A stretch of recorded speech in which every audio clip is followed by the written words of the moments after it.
The Scream series needs no introduction, I feel, being a fun meta commentary on other horror movies while also just being a good slasher movie in general. This horror franchise holds a special place in a lot of people's hearts, including mine. But recently, it feels like the franchise is kind of in a downward spiral where we don't really know when Scream 7's gonna come out or if it's even gonna be good, due to, let's just call it, behind the scenes political drama. And in this video, I kind of wanted to talk about what the Scream franchise means to me, but also my hopes and my fears about where the series is going to head in the future. Now, for me personally, if we're talking just about the movies themselves, this is how I see each and every one of them. The first movie is probably one of my favorites. It's just the best one, objectively. I like the characters a lot. It was revolutionary at the time, and it still holds up.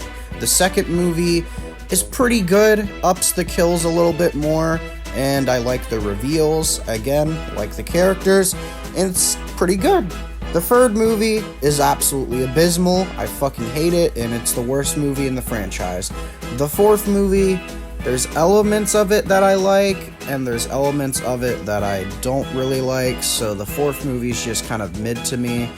I'm also not a big fan of the cinematography, I just think it looks gross. And then the fifth movie, I actually really like the fifth movie, but I think over time, I started to like it less and less. It's still a good movie, but compared to the first two, it's probably just like it's like an 8 out of 10, compared to like two 10 out of 10s for me at least.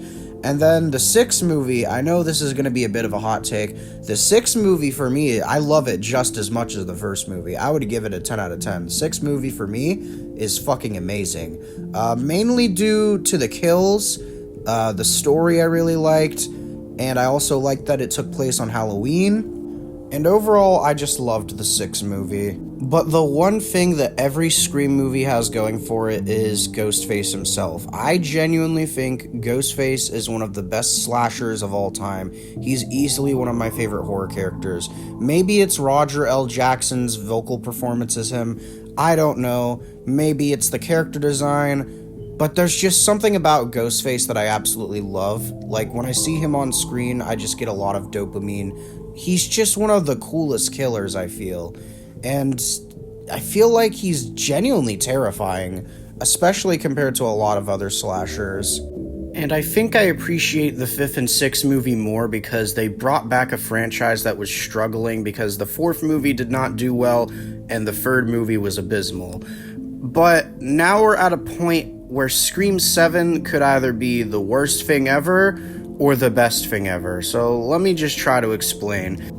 Scream 6 very much set up more story potential with the two main characters of that movie, and along with the other side characters, which a lot of people were excited to see where that could possibly go, including me.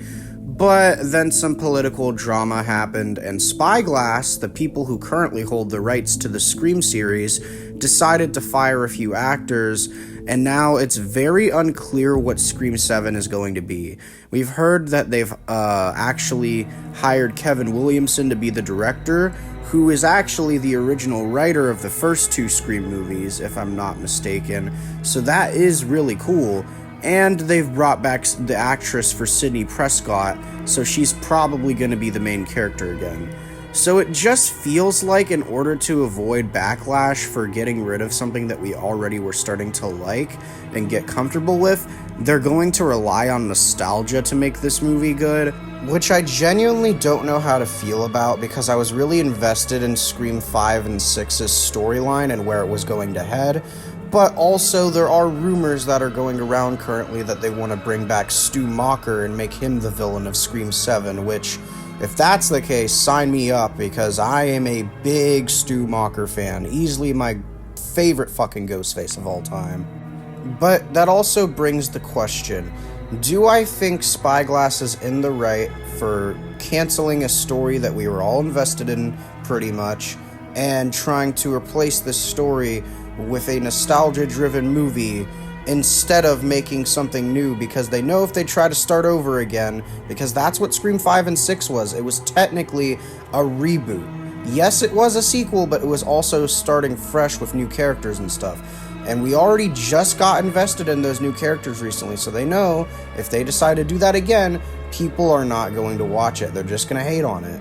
So their only option is nostalgia, which I don't know how to feel about it, because yes, I still do want to see Scream 7 if it's going to be a big nostalgia-driven movie, but at the same time, it just kind of makes me upset at Spyglass, all the stuff they've been doing, all of the behind-the-scenes drama. It makes me genuinely upset, and it sucks because we could have gotten something really great with Scream 7 if it focused on what Scream 6 set up.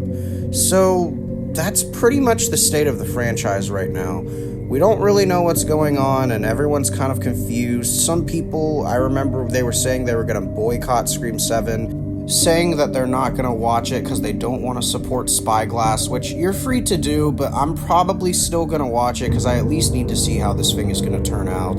So that's really all I have to say. I'm hoping the Scream franchise gets better somehow, and I'll see you guys in my next project.